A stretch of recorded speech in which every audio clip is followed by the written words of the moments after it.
Indonesia merupakan negara yang telah menuntaskan kontrak pembelian 42 Rafale dari Prancis.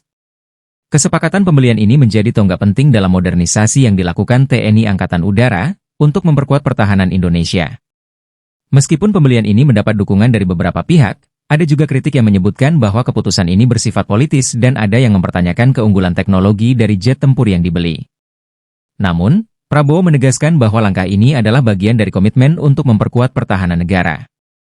Dengan demikian, pembelian 42 jet tempur Rafale ini mencerminkan langkah strategis Indonesia dalam meningkatkan kemampuan pertahanan, meskipun prosesnya telah berlangsung cukup lama dan melibatkan berbagai pertimbangan.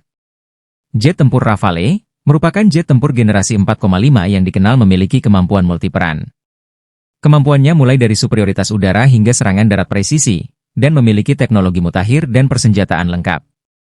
Selain itu, pembelian jet tempur ini juga merupakan bagian dari kerja sama pertahanan yang lebih luas dengan Prancis, yang telah dimulai sejak 28 Juni 2021.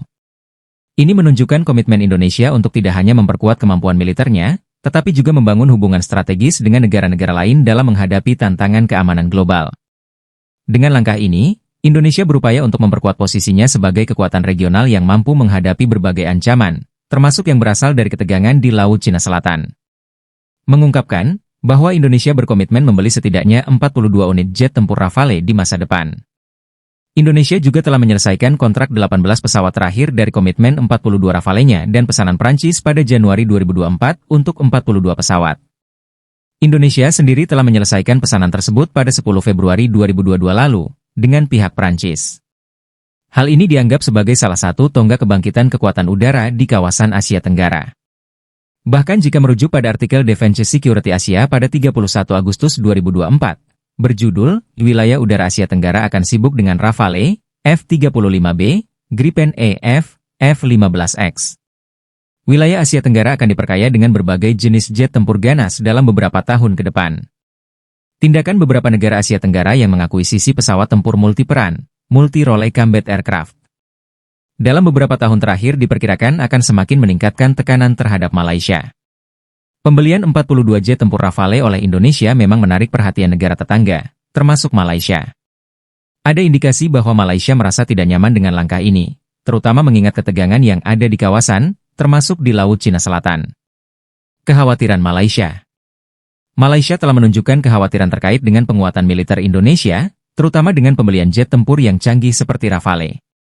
Dalam beberapa laporan, Malaysia bahkan disebut-sebut berencana untuk meningkatkan kemampuan militernya sebagai respons terhadap langkah Indonesia ini, termasuk kemungkinan membeli jet tempur yang lebih modern seperti F-35. Pasalnya Malaysia dituntut untuk mengakuisisi pesawat tempur MRCA baru guna bersaing dengan petarung baru. Dalam 3 hingga 4 tahun ke depan, wilayah udara Asia Tenggara akan sibuk dengan kehadiran pesawat tempur baru seperti JAS-39 Gripen E/F, Thailand, Rafale dan kemungkinan F-15X, Indonesia, dan F-35B, STOL, oleh Angkatan Udara Republik Singapura.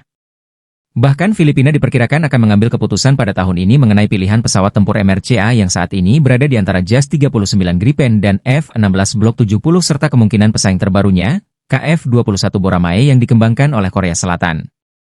Myanmar baru saja menerima jet tempur Su-30 buatan Rusia, sementara Vietnam dikabarkan sedang bernegosiasi dengan Amerika Serikat untuk mengakuisisi jet tempur F-16.